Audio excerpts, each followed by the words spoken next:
조나정은 어젯밤 남편 노원빈에게 건넸던 우리 그냥 모른 척 하자는 가족 생존을 위한 제안을 떠올렸습니다. 가슴이 찢어지는 듯 아팠지만 아이들의 밥그릇이 더 중요했으니까요. 그런데 출근길 미숙에게서 온 메시지 하나가 그녀의 세상을 뒤흔들었습니다. 지금 주변에 도는 소문 뭐야? 원빈이 본부장을 윤리위에 제소하려 한다는 소문이 회사에 파다하다는 겁니다. 원빈이 그녀의 간절한 회유를 거부했다는 뜻이었습니다. 나정은 손이 떨려 더 이상 운전할 수 없었습니다. 가족을 지키려 한 선택이 오히려 가족을 더 큰 위기로 몰아넣고 있었습니다. 구주영의 집안 식사 자리, 이혼 선고를 앞두고 불편한 기류가 감돌았습니다. 주영의 어머니는 더 이상 참지 못하고 오상민을 향해 분노를 터뜨렸습니다.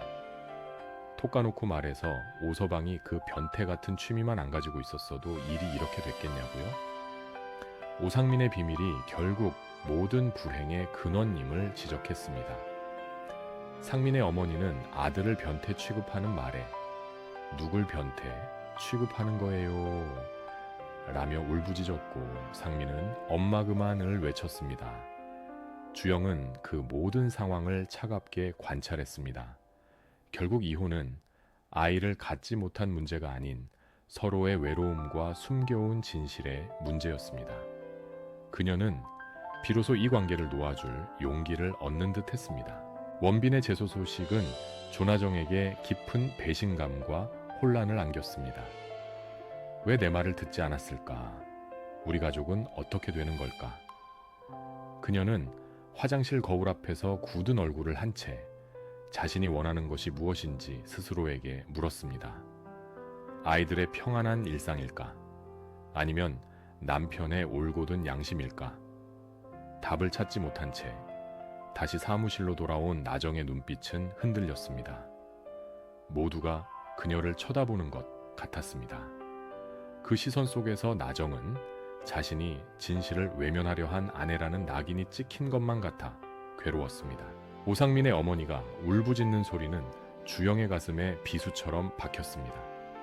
시어머니는 아들을 감싸려 했지만 그녀가 흘린 눈물은 결국 아들의 숨겨진 진실에 대한 고통이었습니다. 주영은 이혼 직전의 마지막 식사 자리에서 두 어머니의 비극을 보았습니다. 이 결혼이 깨지면서 모두가 상처받는다는 불편한 진실이었습니다. 주영은 조용히 상민에게 물었습니다. 당신은 정말 행복했니? 상민은 대답 대신 고개를 떨구었고 그 침묵이 모든 것을 말해주었습니다. 주영은 슬픔 대신 안도감을 느꼈습니다. 노원빈의 윤리위 제소 움직임은 조나정에게 직접적인 위협이 되어 돌아왔습니다. 회사의 권력층이 이를 방관하지 않을 것임을 본능적으로 느낀 나정은 미숙에게서 정보를 얻으려 애썼습니다. 미숙은 냉소적인 미소를 지으며 가족의 밥그릇 쉽게 깨지는 법이지라고 말했습니다. 나정은 그 말에 등골이 오싹해졌습니다. 남편의 양심 때문에 자신이 어렵게 되찾은 꿈과 아이들의 안정이 모두 위협받는다면 과연 그녀는 남편을 지지할 수 있을까요? 나정은 텅 빈 회의실에 홀로 앉아 자신들이 거대한 덫에 걸렸음을 깨달았습니다. 다음 날 서경선 상무가 조나정을 별도의 자리로 불렀습니다. 나정은 심장이 얼어붙는 듯 했습니다. 너 원빈이가 본부장 윤리위에 제소하려는 거 부추겼구나. 서 상무의 눈빛은 차가웠지만 이내 부드러운 목소리로 바뀌었습니다. 우리 워킹맘 친구로 오래 가자. 나정도 나만큼 힘들게 여기까지 온 거 알잖아. 현명한 선택을 해. 그것은 회유인 동시에 협박이었습니다. 김선민의 억울함 제 정의치로과 자신의 꿈, 현실적 이익 중 하나를 선택하라는 잔혹한 시험. 나정은 입술을 깨물었고 아무 대답도 할 수 없었습니다. 이일리는 변상규와의 데이트 중 아이를 예뻐하는 상규의 모습을 보며 순간 결혼 후의 미래를 상상했습니다. 그럼 결혼하면 아기 낳고 싶어요? 그녀의 질문은 단순한 호기심이 아닌 자신의 불안을 확인하고 싶은 간절한 질문이었습니다. 상규가 잠시 말을 머뭇거리자 일리는 그 침묵에서 모든 것을 읽었습니다. 아기를 포기할 수 없다는 남자의 마음, 현모양처를 꿈꿨던 그녀지만 폐경기에 접어든 자신의 현실은 이상적인 로맨스를 허락하지 않았습니다. 일리는 잠깐이라는 상규의 부름에도 자리를 박차고 일어나 혼자만의 아픔 속으로 도망쳐 버렸습니다. 서경선 상무의 회유는 조나정과 노원빈 부부 사이에 깊은 균열을 만들었습니다. 나정은 노원빈에게 따져 물었습니다. 왜 모른 척하자는 내 말을 무시했어? 당신 혼자 정의로울 때 우리 가족은 무너질 수 있어? 노원빈은 고통스러운 얼굴로 말했습니다. 내가 선민이 이를 외면하는 순간 당신과 아이들 앞에서 더 이상 떳떳한 남편, 아빠가 될 수 없어. 두 사람은 서로를 너무나 사랑했지만 서로 다른 가치를 선택하며 평행선을 달렸습니다. 나정은 남편의 진심을 알았기에 더욱 혼란스러웠습니다. 이일리는 텅 빈 집에서 상규의 질문을 되뇌었습니다. 아기럭차. 그 단어는 그녀가 애써 외면했던 로맨틱한 결혼의 치명적인 약점이었습니다. 그녀는 자신이 아닌 아이를 낳아줄 여자를 원하는 것은 아닐까 두려웠습니다. 일리는 상규와의 관계가 예전의 종도와의 연애처럼 결국 현실의 벽에 부딪혀 끝날까봐 두려웠던 것입니다. 상규가 따라올까봐 두려워 그녀는 핸드폰까지 꺼버리고 가장 어두운 방에 숨어버렸습니다. 서상무의 워킹맘 친구라는 말은 나정의 마음속에 큰 파문을 일으켰습니다. 상무는 자신처럼 능력 있고 오랜 경력을 가진 워킹맘의 연대를 말하는 듯 했지만 나정은 그 말에서 오히려 강한 압박을 느꼈습니다. 나는 겨우 재취업에 성공한 인턴일 뿐인데 진실을 밝혀봤자 조직의 힘은 이기기 어려울 겁니다. 나정은 결국 현실적인 타협을 해야만 자신의 꿈을 지킬 수 있을지 모른다는 현실의 무게에 짓눌렸습니다. 그녀는 조용히 남편의 책상에 놓인 윤리위 제소 관련 서류를 바라보았습니다. 노원빈에 대한 불륜남 소문은 회사 전체에 악의적으로 퍼져나갔습니다. 결국 그 소문이 조나정이 속한 기획회의실까지 흘러들어왔을 때 노원빈은 더 이상 참을 수 없었습니다. 그는 문을 박차고 들어와 소문의 배후로 지목된 팀장을 향해 격앙된 목소리로 소리쳤습니다. 왜 이딴 누명을 씌우려고 하는 거냐고요. 저한테 무슨 억하심정이 있어서. 모두가 얼어붙은 가운데 조나정은 놀라 굳어버린 채 남편의 분노를 지켜보았습니다. 노원빈의 공개적인 항의는 마치 폭발 직전의 시한폭탄 같았습니다. 그의 행동은 조나정의 YGP 제안을 정면으로 거부한 것이었지만 나정은 그 순간 남편에게서 이전에 보지 못했던 강인함과 순수함을 보았습니다. 그의 분노는 비열한 거짓에 맞서 자신과 가족의 명예를 지키려는 아버지의 용기였습니다. 놀라움 속에서도 나정은 문득 남편의 편에 서야 한다는 숙명적인 깨달음을 얻었습니다. 그녀는 자리에서 일어나 남편에게 다가가려 했습니다. 노원빈은 자신에게 누명을 씌우려는 조직 내에 보이지 않는 힘을 느꼈습니다.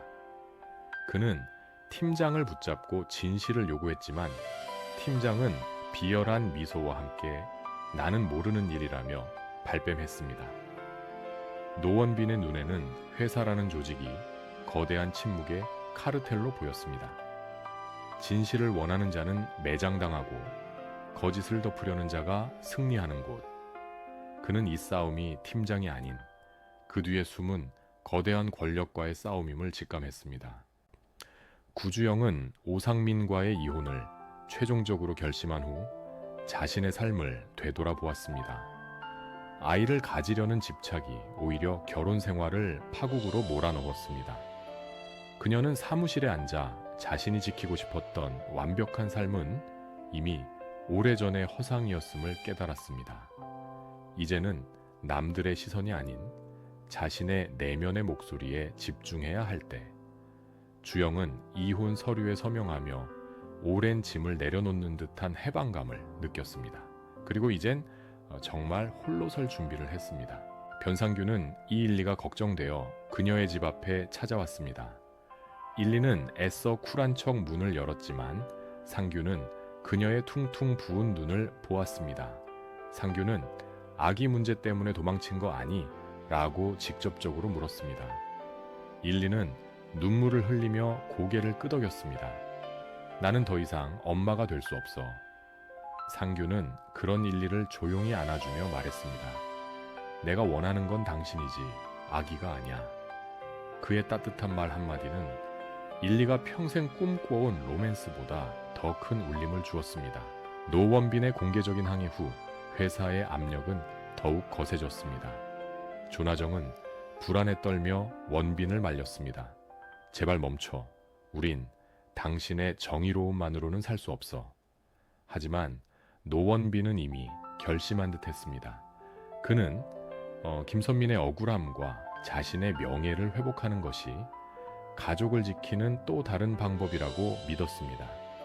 그는 조나정의 손을 잡고 말했습니다.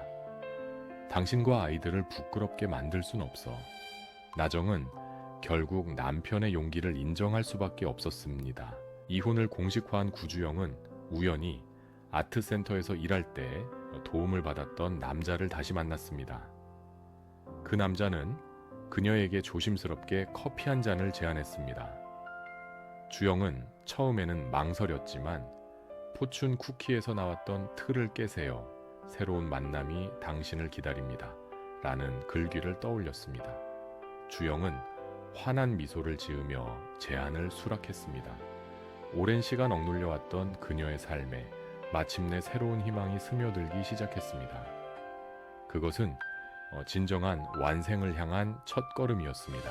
이일리는 용기를 내 변상규에게 자신의 깊은 꿈을 고백했습니다. 나는 화려한 패션 잡지 부편집장이 아니라 평범하고 따뜻한 현모양처가 되는 게 꿈이었어. 상규는 그녀의 꿈을 비웃지 않았습니다. 오히려 진심으로 응원했습니다. 지금이라도 늦지 않았어. 나랑 같이 평범한 삶을 시작하자. 상규는 일리가 꿈꾸던 로맨틱한 청혼 대신 진심이 담긴 따뜻한 위로를 건넸습니다. 일리는 눈물 대신 웃음을 보였습니다. 그녀의 마음속에 진정한 사랑이 싹트고 있었습니다. 노원빈은 자신을 향한 누명의 배후가 서경선 상무임을 확신했습니다. 그는 상무를 찾아가 항의하려 했지만 입구에서 제지당했습니다. 결국 그는 핸드폰을 꺼내서 상무에게 전화를 걸었습니다. 숨막히는 긴장감 속에서 그는 떨리는 목소리를 애써 누르며 단 하나의 질문을 던졌습니다. 모든 것을 건 그의 마지막 질문이었습니다. 이 질문에 그의 운명 그리고 가족의 운명이 달려 있었습니다. 노원빈이 수화기를 든 채 마지막 용기를 짜냈습니다. 혹시 이 모든 누명과 소문 이거 상무님이 시키신 겁니까? 그의 질문은 회사의 최고 권력층을 향한 정면 도전이었습니다. 조나정은 남편의 사무실 앞에서 이 모든 상황을 불안하게 지켜보았습니다. 서경선 상무의 대답에 따라 노원빈 부부는 이 회사를 떠나거나 아니면 이 거대한 비리를 깨부수는 영웅이 되거나 둘 중 하나의 운명을 맞이할 것입니다. 나정은 떨리는 손으로 남편에게 다가갔습니다.